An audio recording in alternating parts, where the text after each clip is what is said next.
لله رب العالمين والعاقبة للمتقين الصلاة والسلام على سيد الأنبياء والمرسلين أما بعد فأعوذ بالله من الشيطان الرجيم بسم الله الرحمن الرحيم. سامعین و حاضرین، السلام علیکم ورحمۃ اللہ وبرکاتہ.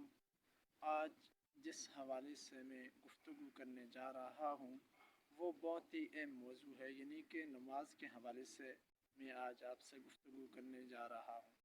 سامعین محترم، نماز ایک ایسا فریضہ ہے جسے ہر حال میں انسان کو پورا کرنا چاہیے.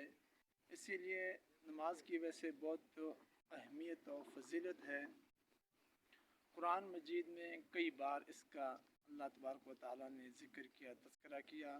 اسی حوالے سے ایک آیت میں آپ کے سامنے پیش کرتا ہوں. اللہ تبارک و تعالیٰ نے قرآن مجید میں ارشاد فرمایا ان الصلاۃ تنہی عن الفحشاء والمنکر، کہ بے شک نماز بے حیائی اور برے باتوں سے روکتی ہے.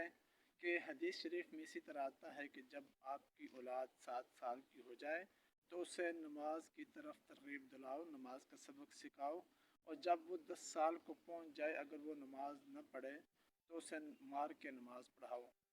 اسی حوالے سے ابو داؤد شریف کی حدیث ہے کہ حضرت عبداللہ بن مکتوم رضی اللہ تعالی عنہ نے ایک مرتبہ حضور علیہ الصلاۃ والسلام سے فرمایا کہ یا رسول اللہ صلی اللہ تعالی علیہ وسلم، مدینے میں چوپائے زیادہ ہوتے ہیں، تو اس وجہ سے اگر آپ اجازت دیں تو وہ میں بیچ میں ایک بات ایڈ کرتا چلوں کہ یہ حضرت عبداللہ بن مکتوم رضی اللہ تعالیٰ عنہ یہ نابینا صحابی تھے.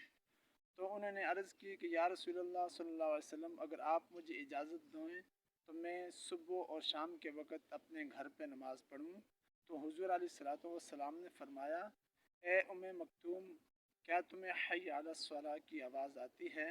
تو فرمایا ہاں یا رسول اللہ صلی اللہ علیہ وسلم. حضور علیہ الصلاۃ والسلام نے فرمایا کہ اے مکتوم، تمہیں جب یہ حی علی الصلاۃ کی آواز آتی ہے تو تم مسجد میں آیا کرو. اب دیکھیے ناظرین، آپ ذرا اس بات کے اوپر دھیان کیجئے نماز کے حوالے سے کہ دیکھو وہ ایک نابینا صحابی تھے. انہوں نے حضور علیہ الصلاۃ والسلام سے اجازت طلب کی، لیکن حضور علیہ الصلاۃ والسلام نے ان سے فرمایا کہ اے مکتوم، تمہیں آواز آتی ہے حی علی الصلاۃ کی تو مسجد میں آیا کرو.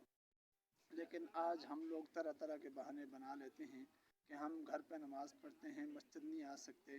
اور فرمایا کہ بندے کو ضرور مسجد میں جماعت کے ساتھ نماز ادا کرنی چاہیے. ہاں، ایک خوف ہو، اندیشہ ہو، یا کوئی ایک مجبوری، امر مجبوری جو بہت سخت مجبوری ہو، وہ ایک الگ بات ہے، لیکن ورنہ کسی حال میں بھی نماز نہیں چھوڑنی چاہیے. اللہ تعالی ہم سب کو 5 وقت نماز باجماعت ادا کرنے کی توفیق عطا فرمائے. وما توفیق الا باللہ.